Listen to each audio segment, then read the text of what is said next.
Olá pessoal, tudo bem?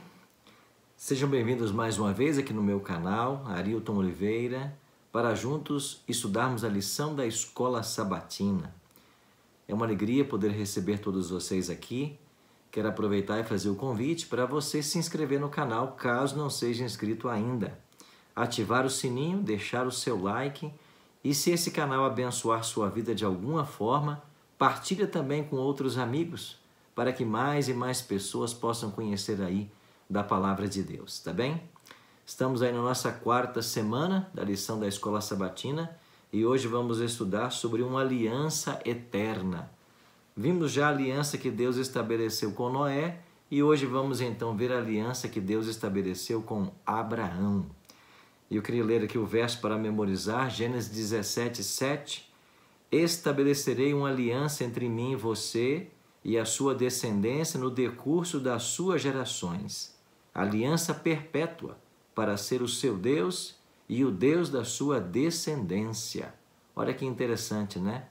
Deus não só queria ser o Deus de Abraão, mas também o Deus de toda a sua descendência. Deus queria abençoar os povos da terra através de Abraão e de seus filhos. Aqui nós vemos na lição que ao ver as trevas morais começarem a agravar-se ao longo dos séculos após o dilúvio, Deus chamou Abraão para estabelecer com ele uma aliança, para tentar dar um novo rumo à história, né? À situação, para que as pessoas pudessem ter conhecimento dele, da salvação.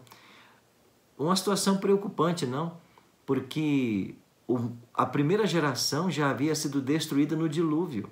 Deus havia feito uma aliança com Noé e apenas 8 pessoas se salvaram e todas as demais foram destruídas. Agora, passado o dilúvio, você tem novamente a maldade aumentando na terra e então Deus escolhe outra pessoa agora, Abraão, para fazer novamente uma aliança com ele, para tentar mudar o rumo das coisas, né?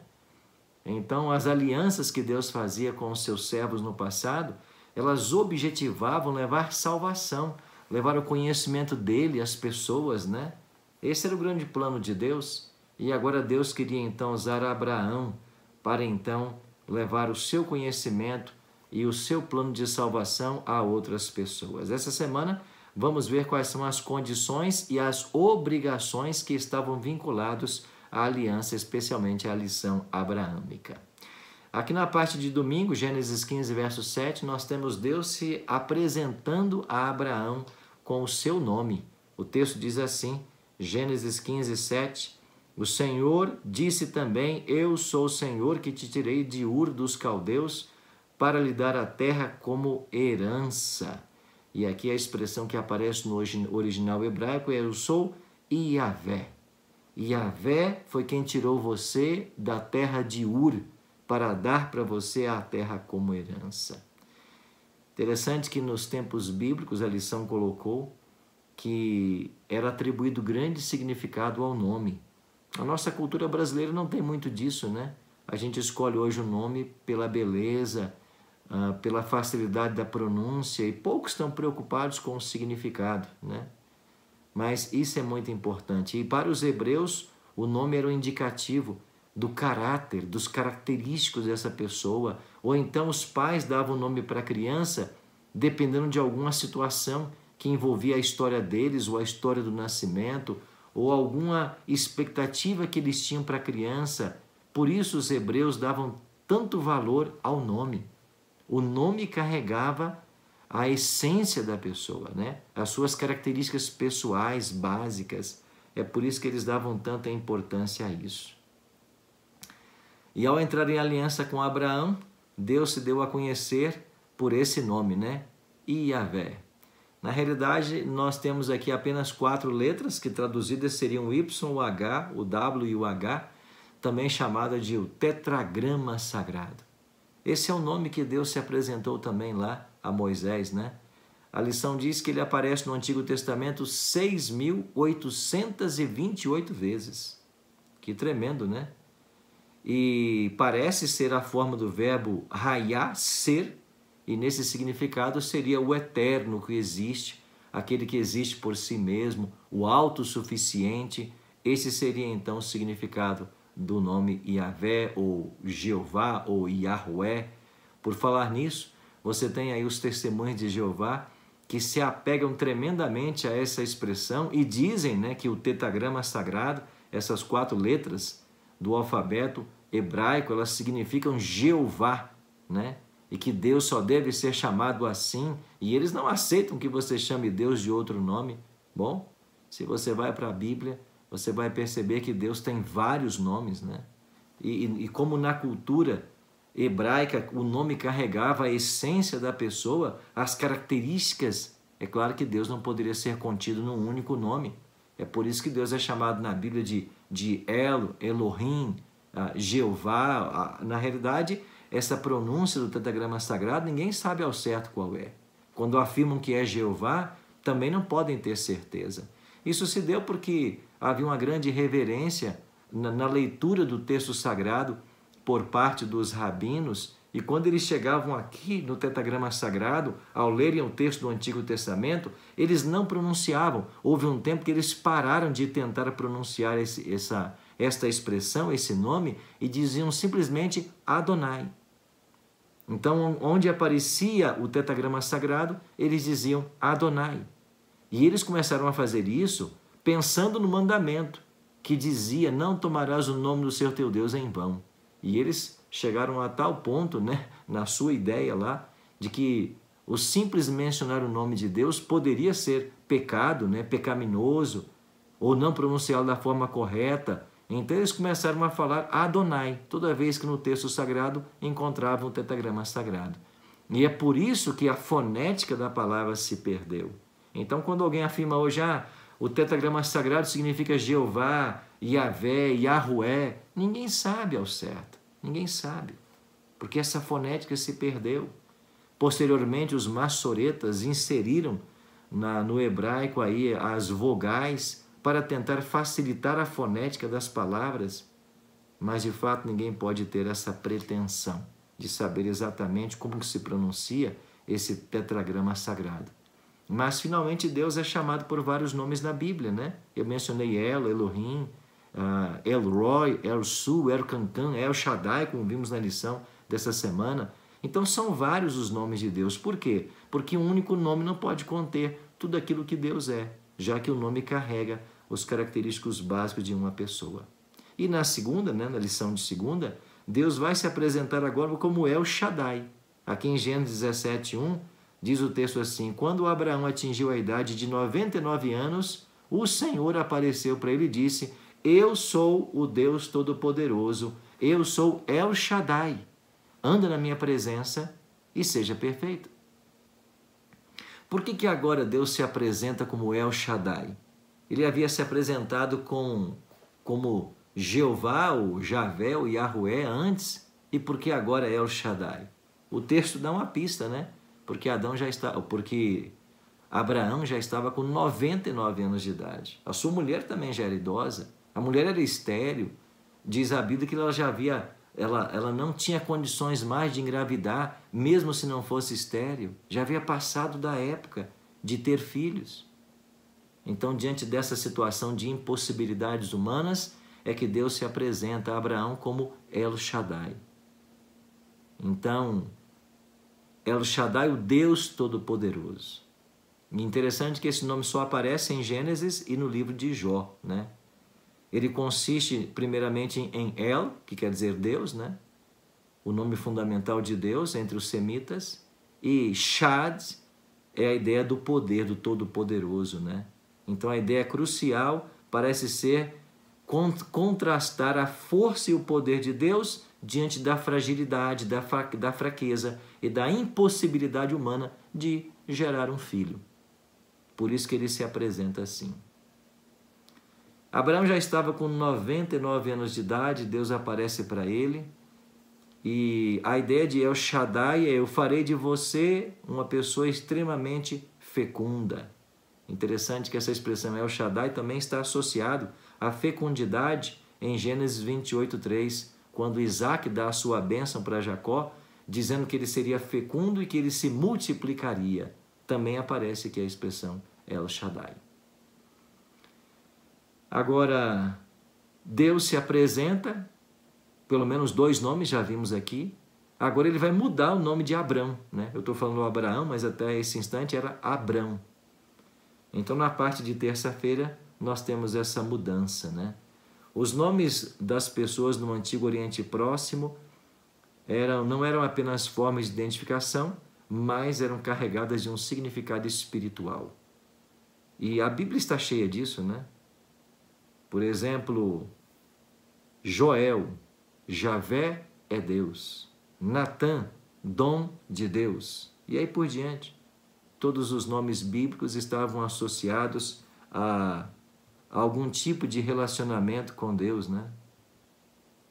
Deixa eu até dar mais alguns exemplos para vocês aqui desses nomes que são muito interessantes para você perceber como que a cultura hebraica carregava, né, esse nome.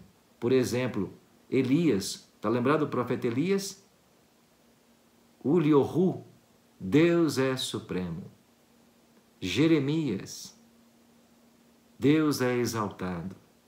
Neemias, Deus conforta. Ezequias, Deus minha força. Isaías, salvação de Deus. Obadias, servo de Deus. Está percebendo como os profetas, os personagens do Antigo Testamento, tinham na essência do nome a sua relação com Deus? O nome Abrão tinha um significado, né? E agora Deus então queria que esse significado fosse alterado. Deus tinha planos, né, para Abrão, por isso mudou o seu nome. Abrão, pai excelso. Abraão, pai de uma multidão. Você não será um pai excelso, você será pai de uma grande multidão. O El Shaddai fará você fecundo, ainda que você tenha 99 anos de idade. Interessante que esse significado é muito especial e, devido a esse significado, às vezes os nomes eram alterados quando havia uma mudança radical na vida da pessoa ou nas circunstâncias que a envolvia. Está lembrado de Jacó, né? Jacó enganador. Israel, lutaste com Deus e prevaleceste. Mudança de nome. E Deus vai mudar também o nome de Abraão. Interessante que essa situação aparece também em Gênesis 41. Lembra de José? Faraó colocou o nome dele de Zafenat Paneia. Esse é um nome egípcio que significa Salvador do mundo. Em hebraico significa Deus fala, Deus vive. Zafenat Paneia. Bonito, né? Põe no seu filho quando ele nascer. Lá em Babilônia, está lembrado de Daniel e seus 3 companheiros? O livro de Daniel, no capítulo 1, verso 7, diz que os babilônicos mudaram os nomes deles porque eles esperavam que, ao mudar seus nomes, mudassem também sua religião, sua relação com Deus. E Daniel, que significa Deus é meu juiz, colocaram Beltesazar. Bel era uma deidade de Babilônia, proteja a sua vida ou a vida do rei. Ananias, o Senhor é bondoso comigo, agora recebe o nome de Sadraque, inspiração ao Deus Sol. Interessante, né? Você já tem aqui, no 6º século a.C., povos adorando ao Sol como um Deus. Misael, semelhante a Deus. Colocaram o nome de Mesaque, servo da deusa Sheba, uma outra divindade em Babilônia. Azarias, o Senhor é meu ajudador. Colocaram Abednego, o servo de Nebo, outra divindade lá em Babilônia. Os babilônicos eram povos politeístas, né? Eles tinham vários deuses. E Marduk era o deus principal dos babilônicos. Por isso não é tão difícil entender a importância de como uma pessoa é chamada. E a lição faz um alerta, que às vezes quando nós insistimos num nome ou num adjetivo negativo, pejorativo, isso pode influenciar a conduta da pessoa ou até uma disposição mental. E nós que somos pais, devemos ter muito cuidado em não ficar rotulando nossos filhos com adjetivos negativos. Nós temos que nos policiar, né? Estúpido, feio, ignorante, teimoso, bobo, idiota.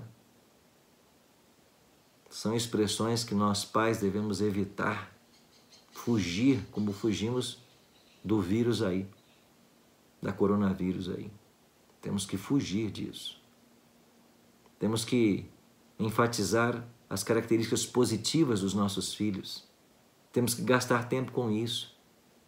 Temos que elogiar cada acerto. Temos que falar bem para todos.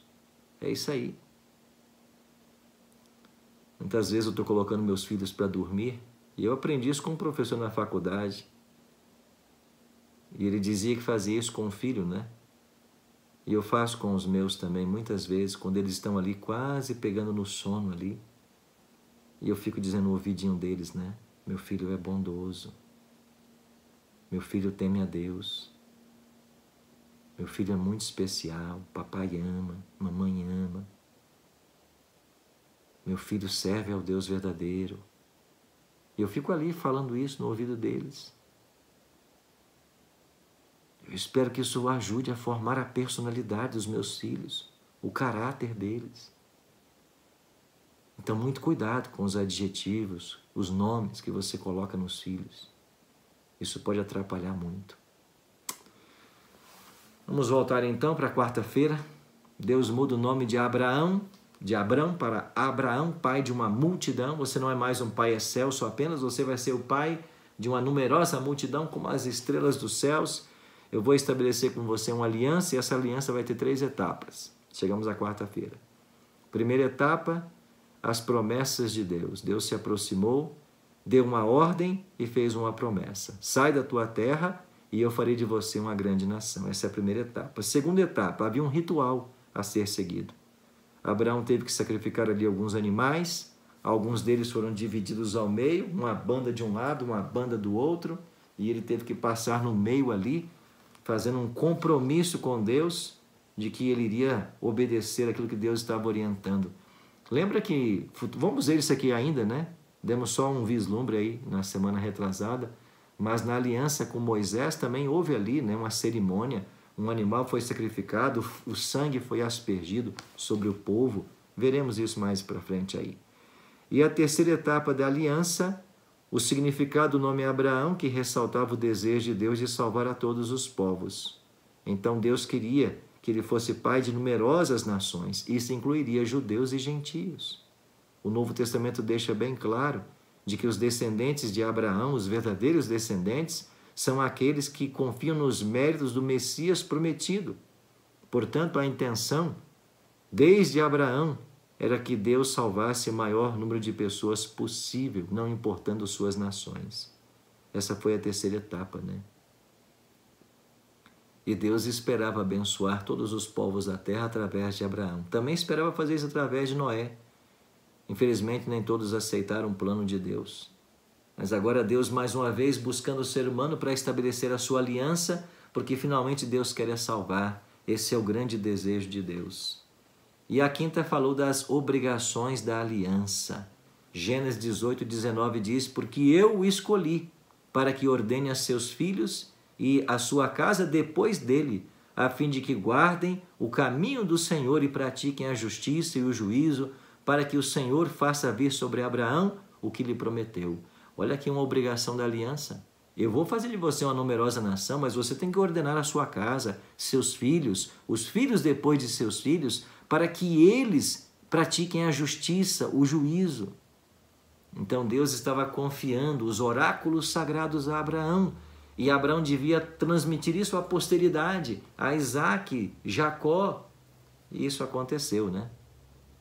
Mas nesse texto, nós vemos aqui uma relação entre a lei e a graça. O verso inicia com a graça, né? Eu escolhi, iniciativa divina. Não foi você que se voluntariou, Abraão. Eu que escolhi. E então agora é seguido pelo fato de que se Abraão obedecesse, a família dele também obedeceria. Então fé e obras aqui numa relação estreita, como deve ser, né? Deus escolheu Abraão como instrumento da proclamação do plano da salvação para o mundo.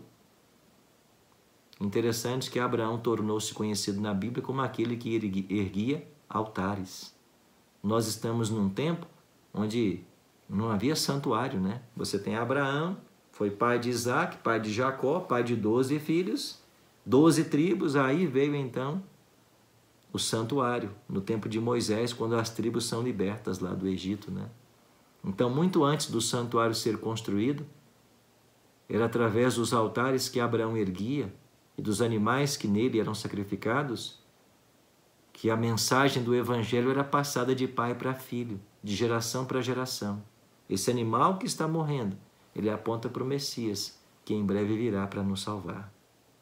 E a obediência era o meio pelo qual Deus poderia cumprir as promessas da aliança ao seu povo. A quebra da aliança, a desobediência, significava infidelidade a um relacionamento que Deus havia estabelecido. Nós já vimos, né, na semana passada ou retrasada, esses elementos da aliança, né? Há sempre uma promessa divina, a obediência da parte do homem e há algum aspecto envolvendo o plano da salvação. Nesse caso, nesses sacrifícios que Abraão fez ali para selar o seu pacto com Deus e depois os altares que ele construiu ao longo da vida falavam da expectativa messiânica, né, que Abraão tinha. Então Abraão e sua descendência tornaram-se os portadores dos oráculos sagrados. E sexta-feira a lição terminou com o sinal da aliança. Para Noé, esse sinal foi o arco-íris. Estão lembrados? O arco que Deus colocou nas nuvens. E todas as vezes começava a chover, os raios do sol cruzavam com as gotículas da água, projetava-se as 7 cores do arco-íris e o povo sabia, esse é o arco de Deus. Esse arco fala de uma promessa que Deus fez de que nunca mais a terra será destruída com um dilúvio. E agora na aliança com Abraão, qual foi o sinal? Foi a circuncisão. Em Gênesis 17:10, esta é a minha aliança, que guardareis entre mim, vós e a tua descendência. Todo macho entre vós será circuncidado. Talvez alguém já ouviu essa expressão e fique em dúvidas, né? Pastor, o que é isso? Eu ouço falar de circuncisão, nunca soube o que é. É simples, né? É aquela pele que envolve a glande, né, do pênis masculino. Então ali os judeus passavam pela circuncisão, que justamente era a remoção daquele excesso de pele que envolve a glande do pênis. É cortar aquela pele ali em volta da glande, né? Hoje isso é praticado em crianças, né? Especialmente em crianças logo, para não ter problema aí de contaminação, etc, né? Mas quais eram os objetivos desse sinal da circuncisão? A lição colocou aqui 6 objetivos, né? Primeiro era fazer distinção entre os descendentes de Abraão e os gentios.